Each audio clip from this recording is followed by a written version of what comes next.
If you have a mantra, this would be a good time to say it. Otherwise, some slow, deep breaths.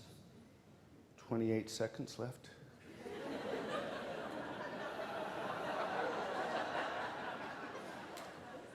You can stretch now, too.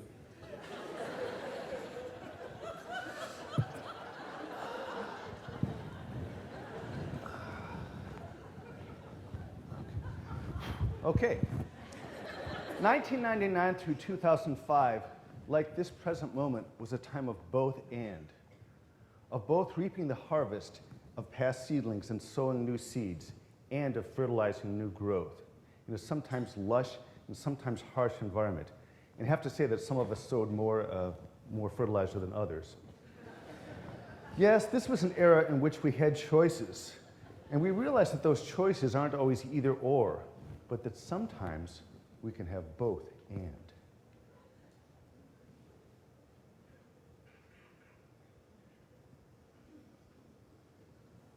We realize that the choices are more than the false dichotomies that often are presented to us, or that sometimes we present to ourselves.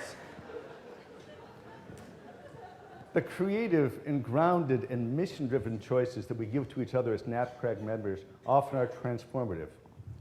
For example, the NAPCRG Participatory Research Partnership showed us that research can involve both educating the community and learning from them in mutually respectful partnerships, both generating relevant new knowledge and acting together on the results, as they showed us both in their words in the BMJ and in their actions with First Nations peoples. We've also learned that NAPCRG developed this participatory partnership approach in practice-based research networks. With leadership from Jim Mould and Kevin Peterson and others, the network approach linked both quality improvement and practice-based research, and increasingly links with the public health community. When Ben Crabtree and Will Miller did their Montreal workshop and their book on qualitative methods, it was a radical idea. By the time of the second edition, the radical idea was multi-method research that involves both qualitative and quantitative methods, bringing together both numbers and narratives, statistics and stories. In this era, like the present, we are grateful for the view that we have as we stand on the shoulders of giants. We are deeply appreciative of both their wisdom and courage, and of the platforms they set up that give us the footings for our next steps. At the 2001 meeting in Halifax, we paid tribute to our founder with a birthday cake. Morse Wood is 91 this year, and you actually just showed that together it takes us only 15 seconds to sing happy birthday. Ready? Happy birthday to you. Happy birthday to you. Happy birthday, dear Morris. Happy birthday to you.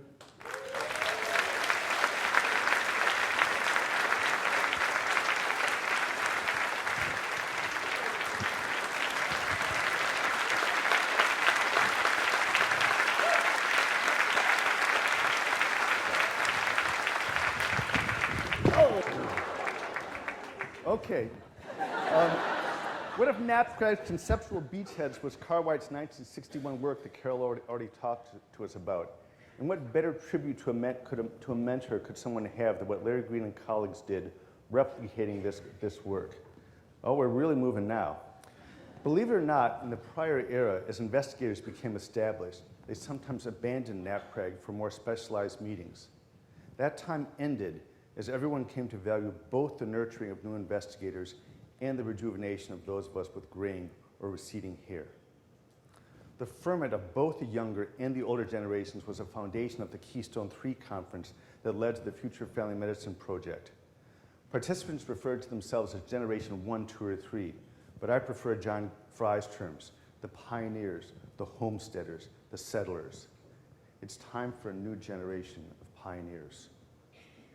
In the research paper from Keystone 3, Ian McWhinney and Will Miller showed us that our research needs to embrace both an inner and an outer reality, that each have both an individual and a collective component. Our research and our lives are enriched when we both pay attention to these different ways of knowing. During this era, NAPCRG both continued to value and work out the meaning, methods, and potential of binationality, and to develop the rich international focus that's so much of the character of the organization today.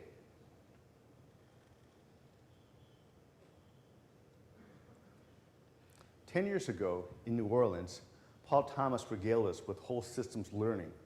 Barbara Yon and David Catterdahl and Paul Nutting developed both our research capacity and our grant-generating ability. And Stacy Brungart and the NAPCRG board challenged us to be both a great meeting and a year-round working, learning community. In 2003, NAPCRG, with 6 other US and Canadian family medicine organizations, launched the Annals of Family Medicine with a mission to both advance knowledge essential to understanding and improving health and primary health care. And you continue to support the Annals to this day with your research, reflections, reviews, online comments, and your dues.